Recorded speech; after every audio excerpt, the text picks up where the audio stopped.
کچھ ایسی جگہ جہاں پر بسم اللہ الرحمن الرحیم پڑھنا حرام ہے، جائز ہی نہیں ہے. ہر انسان جہاں چاہتا ہے، کچھ لوگوں کی ایسی عادت بن جاتی ہے کہ وہ ہر کام کرنے سے پہلے ایک دم بسم اللہ الرحمن الرحیم پڑھتے ہیں.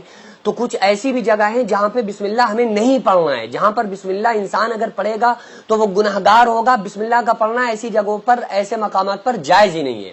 اب آپ یہ سمجھ لیجئے کہ کون سے مقامات پر بسم اللہ پڑھنا چاہیے، کن مقامات پر بسم اللہ نہیں پڑھنا چاہیے. آپ نے سنا ہوگا کہ ہر کام شروع کرنے سے پہلے بسم اللہ الرحمن الرحیم پڑھنا چاہیے، کیونکہ بسم اللہ الرحمن الرحیم کا معنی ہے کہ اللہ کے نام سے شروع، جو بڑا مہربان نہایت رحم والا ہے. یعنی ہم کام کو جو شروع کر رہے ہیں وہ اللہ کے نام سے شروع کر رہے ہیں تاکہ اللہ تعالی ہمارے اس کام میں برکت عطا فرما دے. اور بسم اللہ پڑھنے کے فائدے بھی بہت زیادہ ہوتے ہیں کہ اگر کوئی انسان کسی کام کو بسم اللہ پڑھ کے کرتا ہے تو اللہ تبارک و تعالی اس کے اس کام میں برکت عطا فرماتا ہے. اور یہ سنت بھی ہے. آقا علیہ الصلوۃ والسلام نے بہت سارے مقامات پر ہمیں بسم اللہ الرحمن الرحیم پڑھنے کی تاکید فرمائی ہے، اور آقا علیہ الصلوۃ والسلام نے حکم دیا ہے بسم اللہ الرحمن الرحیم پڑھنے کا. اب اگر آپ کوئی بھی نیک کام شروع کر رہے ہیں، اس نیک کام شروع کرنے سے پہلے آپ کے اوپر بسم اللہ الرحمن الرحیم اگر آپ پڑھ لیں گے تو آپ کی سنت بھی ادا ہو جائے گی، اور اس پہ آپ کو ثواب بھی ملے گا، اور اس کی برکتیں جو ہوں گی نا وہ بھی پھر آپ کو ملیں گی. اگر آپ نے کسی کام نیک کام شروع کرنے سے پہلے بسم اللہ پڑھ لینا تو پھر انشاءاللہ اس میں آپ کا نقصان نہیں ہوگا. اللہ تعالیٰ خود آپ کا حامی و مددگار اور ناصر بن جائے گا. کیوں؟ کیونکہ آپ نے اپنے اس کام کو اللہ کے نام سے شروع کیا ہے. کہ ہمارا کام تھا کرنا، بندہ کیا کرتا ہے جو اس کے بس میں ہوتا ہے. بندہ تو اسباب اختیار کرتا ہے نا، اور بندہ کر بھی کیا سکتا ہے. بندے کے ذمے صرف ہے اسباب کا اختیار کرنا، کہ آپ کسی کام کو کرنے سے پہلے سبب اختیار کریں کہ ہمیں یہ کام کرنا ہے، باقی آپ اللہ کے سپرد کر دیں.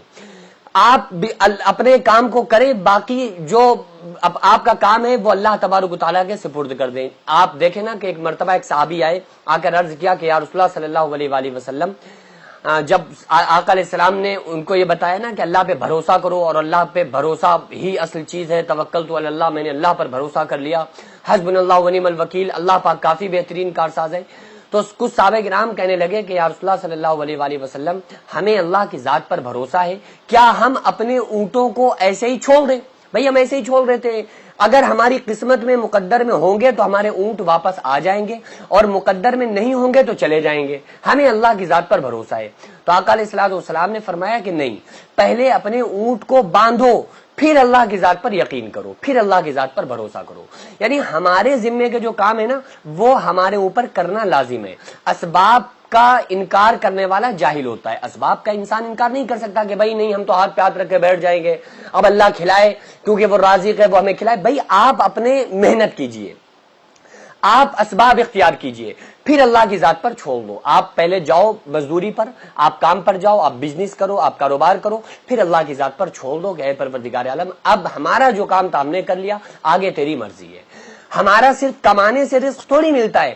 آپ نے کمایا، بس کما کے لے آئے، اس کے علاوہ آپ غور کیجئے کہ دانے کو زمین سے نکالا کس نے، اس کے بعد پھر اس کو گیہوں کی شکل میں، پھر وہ آٹے کی شکل میں بنا، پھر وہ روٹی بنتی ہے، پھر وہ روٹی بن کے ہم سمجھ رہے ہیں ہماری ساری محنت سے ہو رہا ہے. ہم نے روٹی بنائی، روٹی بنا کے وہ گوشت یا سالن یا سبزی یا ترکاری ہمارے سامنے آئی، اس کے بعد ہم نے جیسے اس کو بسم اللہ الرحمن الرحیم پڑھ کے کھایا نا، تو اب ہماری حلق پر بیٹھا ہوا ایک فرشتہ ہے، وہ فرشتہ اب اللہ سے اجازت مانگ رہا ہے. یہاں پہ حلق میں ہماری دو نالیاں ہوتی ہیں، ایک نالی ہوتی ہے جو سانس کی ہوتی ہے، ایک نالی وہ ہوتی ہے، ایک نلی وہ ہوتی ہے جس سے رزق اندر جاتا ہے، کھانا اندر جاتا ہے.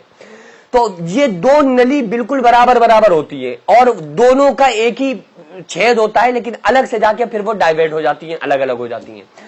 اب آپ یہ سوچ کر دیکھیے کہ فرشتہ یہاں پر بیٹھ کے اللہ تعالیٰ سے پوچھتا ہے ہمارے ہر لقمے پہ کہ مولا اس لقمے کو زندگی کا سبب بناؤں یا موت کا باعث بنا دوں.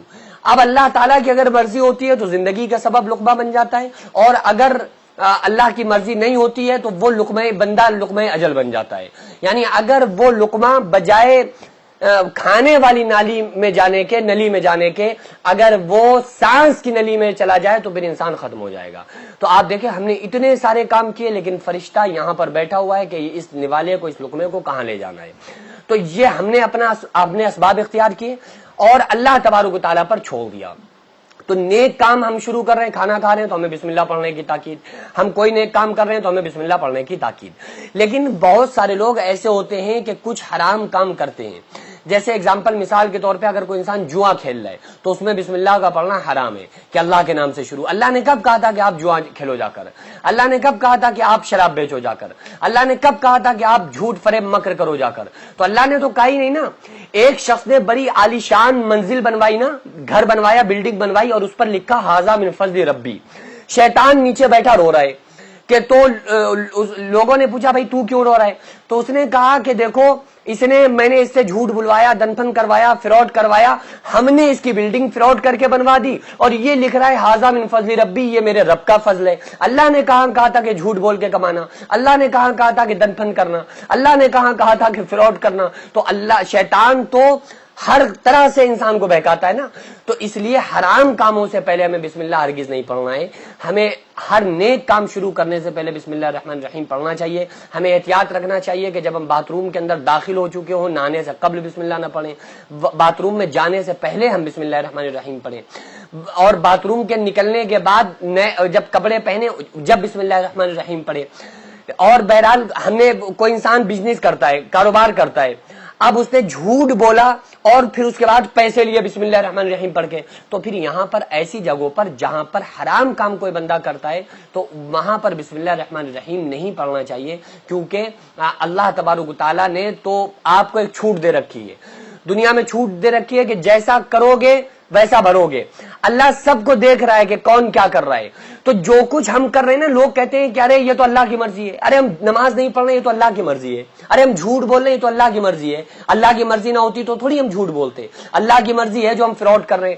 بھائی یہ اللہ کی مرضی نہیں, یہ اللہ کی اجازت ہے. اللہ نے آپ کو اجازت دی ہوئی ہے, بس اللہ نے چھوٹ دی ہوئی ہے کہ کر لو دنیا میں جیسا کرنا ہو. اللہ ظالم کو ڈھیل دیتا ہے لیکن جب پکڑتا ہے تو چھوڑتا نہیں ہے. ان بطش ربک لشدید, اللہ کی پکڑ بڑی سخت ہے.